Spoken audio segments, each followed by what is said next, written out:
Welcome back. Today let's talk about saving space in the garden. I'm Nicole and this is my garden. So when I first started gardening, I didn't have a lot of space, and so one of the first things I did is I built a cucumber fence in order to kind of control the vines and not take up so much space in my little garden plot. Since then, I've moved on to raised bed gardening, and I started using what you see here in the background, cattle panels. And this has saved a lot of space in my garden. I'm going to give you a tour of what the cattle panels look like in the garden and how to put them up. So as you see here, I have arched the cattle panels over my walkway. And the reason that I put it over the walkway versus just bending it from one side of the bed to the other is so that I can tend the plants without having to reach through the cattle panel. So let's take a little closer look here. As you can see, I didn't place the cattle panel right up next to the board of the raised bed because I want to have that space there so that I can maintain my plants, I can pull weeds if any comes up, and I don't have to fight the cattle panel. So I've given it 7 inches of space. I also didn't come all the way to the end. This is a 10-foot bed, and so I can place 2 cattle panels side by side and have this little extra space right here at the end.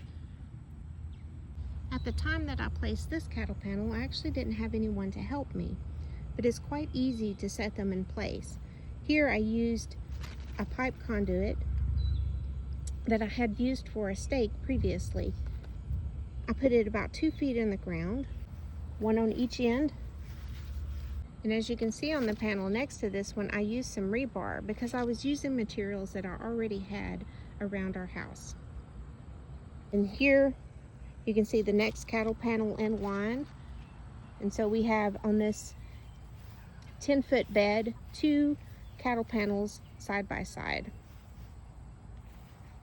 And then of course on this side, I did the same thing, only here, as you can see, I used some rebar that we had laying around. So once I had these in place, then I simply set my cattle panel up against it and was able to arch it over and set the other side.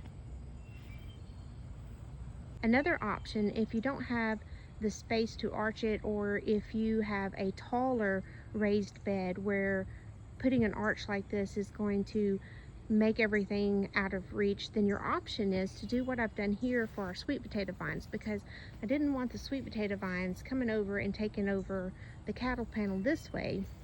So I gave it its own little fence, which is also made out of a short piece of cattle panel that is run long way along the bed.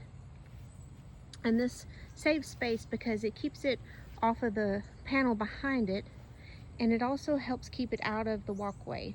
Of course, you do have to train all of the vines in order to get them on the trellises that you've created for them, with the exception of green beans. They pretty much do it on their own. But the sweet potato vines, they will find it, some of them. The others you will have to pick up and lay over the panel, and they will do the rest. For my other squash and zucchini, I like to use a stake. I like to trellis it up a little bit in order to keep it out of the walkways. And because although it is a summer squash, it still does get quite large, or can get quite large. As you can see, this plant right here is massive. And so I've had to secure it, both the main stem, which is coming back down into the bed, and secondary stems that were trying to escape the bed and grow out into the aisles. And this just makes it a little bit easier for maintenance, and also allows more airflow for the plant and for the bees to get in and pollinate the fruit. And so green beans isn't the only thing that I use cattle panels for in my garden. Let me show you the rest of it. And over here we have some of our vining squash that takes quite a bit of space. On this side we have the delicata, and you can see one right there. And on this end we have a little bit of acorn squash. And beside that we have the butternut squash. And the acorn squash has already made it all the way over the arch, and we have a little fruit hanging right there in the middle. And on this arch we have cucumbers on this side, which are starting to reach up to the top. And we have spaghetti squash on this side, which is working its way up. We have our purple hull peas, and they too are working their way over the top, and by August they will just have this completely covered. Now with the taller cattle panels, depending on what it is that you're trying to train up the trellis, then the option that you have is to use a little string to tie it up, but be gentle that you don't tie it too tight and harm the stem of your plant. Or what you can do is use Velcro tape to secure it to the cattle panel. And before I go, I just have to make one little confession. Saving space isn't the only reason that I love these cattle panels in the garden. This is the other reason. The kid in me just loves this. This is awesome. Yay! I hope you've enjoyed today's video, and happy gardening, guys.